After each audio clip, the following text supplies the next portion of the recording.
So Newcastle can sign players on loan from the Saudi Pro League next month after this, here we go again, an attempt to block the controversial move fell one vote short. It means Eddie Howe could now sign players from clubs also owned by Saudi Arabia's public investment fund, which means they could now make a move for Wolves midfielder Ruben Neves. So let me stop there, because I know it's a lot more intriguing than that. But they were all worried about it. The Saudi were going to lose players. Now they want to bring them back on loan. You know, you can't have it both ways, the Premier League, can you? Yeah, but what happened, Al, is that all the clubs have voted, and maybe some of the clubs have probably thought, no, Newcastle might get Neves. But then they thought about it themselves, and there's a few clubs that have got that relationship with another club, you know, and they're thinking, oh, it might suit us as well. So Newcastle must be buzzing, because Neves... what signing that would be in January? Maybe he comes on loan for a short-term loan and then goes back, and they're doing very well. The club that Newcastle. I think they need someone. As either number one or number two. I do.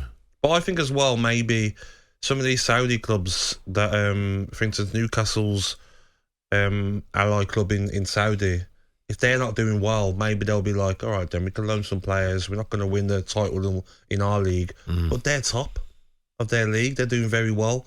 So it's then strange when you're doing so well to loan one of your best players to the Premier League. Strange, but then they might see it as Newcastle might need one desperately. What will Neves do to that midfield now? So what do you make of Everton? Okay, deduction. What about Chelsea? What about City? You know, is that just going to be wiped under the carpet because they've got so much money to take the Premier League on for years and years and years? I think that's going to happen. I don't see, Alan, in the next couple of years, Chelsea or Manchester City taking a big points deduction. I just can't see it. Because how far do you go back for Manchester City?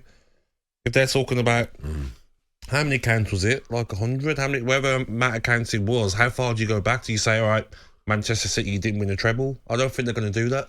I don't think they're going to go back and like take anything Manchester City have won. So what do you do this season? Do you do it now? At least with Everton, the good news about Everton is that they've had a chance now to make them points up. I think by the time they get their 10 points off, they're still one win away from getting out of the bottom three. So City, by all accounts, have something like 115 charges labelled against them. How can that be? It's odd, Alan, how... Listen, they're the best team in the world. Yeah. Don't get me wrong. I'm not trying to hammer the players here. But, you know, if you're going to do it to one club, what about the others? It's probably not just... Well, Chelsea have already admitted that under Mr. Abramovich, that there was... You know, there was stuff there that was not allowed. And, of course, you had Mashiri, Everton, you had Usmanov, who'd something to do with it as well. Don't worry about that. But I've seen something as well yesterday about Jermaine Defoe's move to Spurs and Portsmouth. Like, how many years ago was that? How far are you going to go back for these charges? Well, then Everton have got to fight their ban. They've got to fight their deduction. Simple as that. And I'm sure they are as we speak. Yeah, but I think with Everton, it's like... Have they just been like, you know what, it's Everton. You know, you haven't got the financial power of Manchester City, Chelsea. Probably. We can just, we're not going to fight it as much. You know, we haven't got the lawyers available. But to see him get the points deduction so quick as well, Al. You know, the punishment was like, okay, straight away, there you go, 10 points. But at least if you're Everton, you're like, at least we've been deducted now. Not come March, where like maybe it's closer down the bottom of the table. Yeah, and of course, beware of the wounded animal, Gab. Oh, really? Everton, Man United this weekend. Yes. What do you mean? Oh, really? You never had that before? Wounded animal, yeah. Yeah. Well, Everton, you know, United. Bruno this morning in the papers has already said, "Be careful. This is not going to be easy." Well, I think even if this hadn't happened, Everton at home to Manchester United is always a tough game. You know, they're always at it, aren't they, against the big clubs? And I can see Everton turning them over. Can you? Yeah. Okay.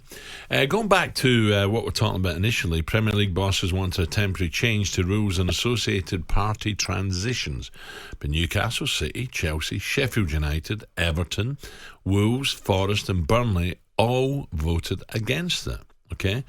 talkSPORT Saudi correspondent Ben Jacobs believe it doesn't necessarily mean that Newcastle will be able to exploit the loophole in January. Specifically, as far as Neves is concerned, Al Hilal are adamant that he's going nowhere. So some people will assume that Newcastle have got their way. And now they're going to go and get Neves, who's on big wages in Saudi Arabia, share the wages, get the player whilst Tonali is banned, and then return him. And it's mutually beneficial. But I think it fails to take into account the fact that even though Newcastle are PIF owned, the PIF people at Al Hilal would feel quite insulted about Neves leaving mid-season. They're still in the Asian Champions League. They've spent a lot of money to lure him over. If he leaves halfway through the season, it doesn't send the right message. The optics look bad if someone can just come to Saudi Arabia and then leave within 6 months. So there's more opposition within PIF than you might assume. It's not as smooth as PIF deal with PIF. Neves runs over to Newcastle. There's plenty within PIF and Al Hilal that are fiercely against allowing Neves to move mid-season, and the expectation is that he's going nowhere. There you go. Look, we can talk all day about it. I think all this week we're going to read about it in the paper, aren't we?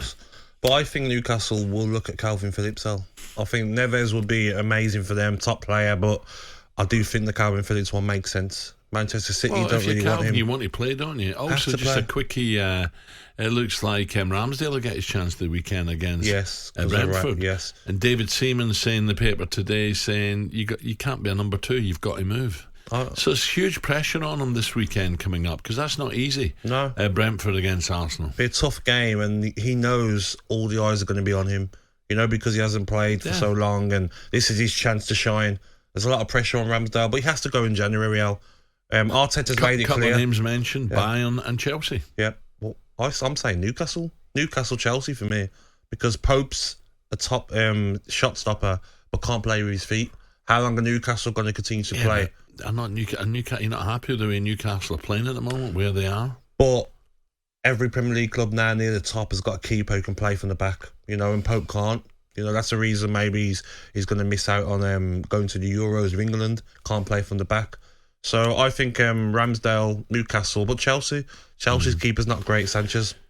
talkSPORT Breakfast with Alan Brazil.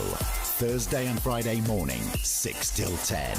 On AM, on DAB, via the talkSPORT app and on your smart speaker. talkSPORT.